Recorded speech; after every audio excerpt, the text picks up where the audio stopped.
भेटीला बोलावून भर दरबारात आमचा अपमान केल्याचा हेतू आम्ही जाणला आहे.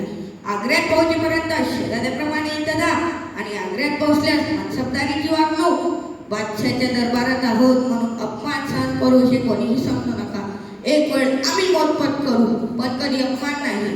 आणि हो, एक गोष्ट लक्षात ठेवा मावळ्यांनो, आपल्या प्राणांपेक्षा प्रिय आपला स्वराज्याचा झेंडा थेट आदिलशाहीच्या छातावरून काढायचा. की पूर्ण हौस फेडून घ्या, इतकी की यापुढे मराठा हा शब्द जरी ऐकला तरी थेट दिल्लीच्या गणमान्य काळजात सुद्धा